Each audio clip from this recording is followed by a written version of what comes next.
Matagal akong hindi nagsalita dahil may direktang utos sa akin.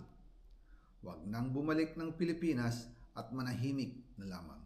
Ang nag-deliver papunta sa bahay nila Pangulong Bongbong Marcos at Speaker Martin Romualdez mag-insert o magpasok ng 100 billion worth of projects sa BICAM. Sana po ay hindi nila ako mapatay bago ko mailabas ang lahat. Ginawa ko lang ang utos sa akin, pero ngayon handa na akong harapin ang lahat.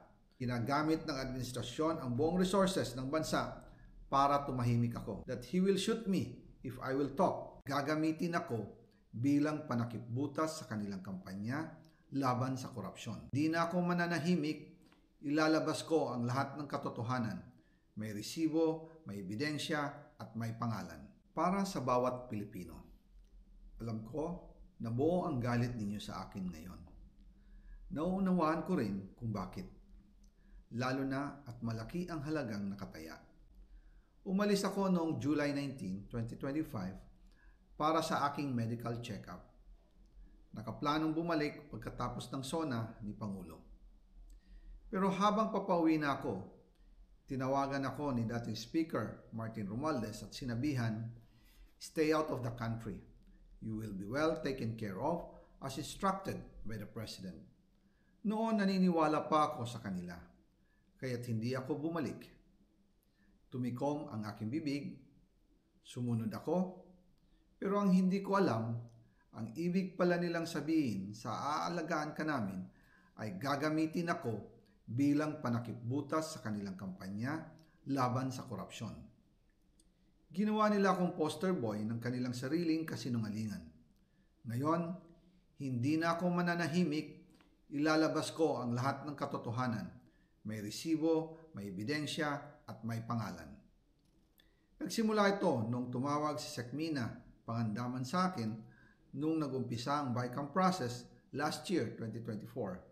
Ang sabi niya, katatapos lang ng meeting nila ni Pangulo at may instructions na mag-insert o magpasok ng 100 billion worth of projects sa BICAM. At sinabi pa ni Sekmina, you can confirm with Yusek Adrian Bersamin dahil magkasama sila sa meeting ni Pangulong BBM noong araw na yon. Tinawagan ko po agad si Yusek Adrian Bersamin at tinanong ko kung may instruction nga ba ang Pangulo na magpasok ng 100 billion during their meeting. Ang sabi niya ay totoo nga po. Right after our conversation, tinawagan ko po si dating Speaker Martin Romualdez at nireport ko ang instructions ng Presidente to insert the 100 billion projects. At sinabi niya sa akin, what the President wants, he gets. After ng ilang araw, nag-set po ng meeting si Sekmina Pangandaman at Yusek Adrian Bersamin sa amin ni dating Speaker Martin Romualdez sa Aguado Building in front of Gate 4 ng Malacanang at nandun din po si Yusek Jojo Cadiz. During the meeting, binigay po ni Yusek Adrian Bersamin ang listahan na worth 100 billion. Tinanong ko po si Yusek Adrian kung saan galing ang listahan. Ang sagot niya, galing kay PBBM mismo at binigay niya ito mula sa brown leather bag. Nung sinabi po ni Yusek Adrian Bersamin yung brown leather bag, naalala ko noong nasa Singapore kami right after the elections of May 2022 sa Hilton Hotel, kami ni dating Speaker Martin and PBBM habang pauwi at pabalik ng Pilipinas, hinabol ng PSG ang brown leather bag at ang sabi ni PBBM, maiwan na lahat, wag lang ang brown leather bag. Kaya naniwala ako na utos talaga ito ng Pangulo.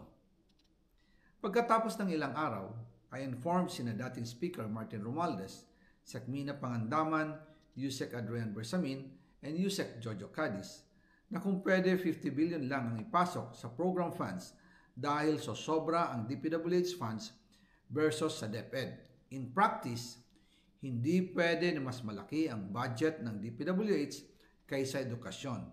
And yung balance na 50 billion, ilagay na lang sa unprogram funds for the 2025 budget. Dahil Office of the President din ang nagre-release ng lahat ng unprogram funds. Pagkatapos ng isang araw, tinawagan ako ni Sekmina at sinabi ang mensahe ng Pangulo, ipasok ninyo yan dahil pinangako na sa akin ni Speaker Martin yan. at hindi na pwedeng baguhin. Kumbaga, ang utos ng hari hindi pwedeng mabali. Again, I informed the speaker and asked clearance about the instructions ng Pangulo. At ang sabi niya, wala tayong magagawa.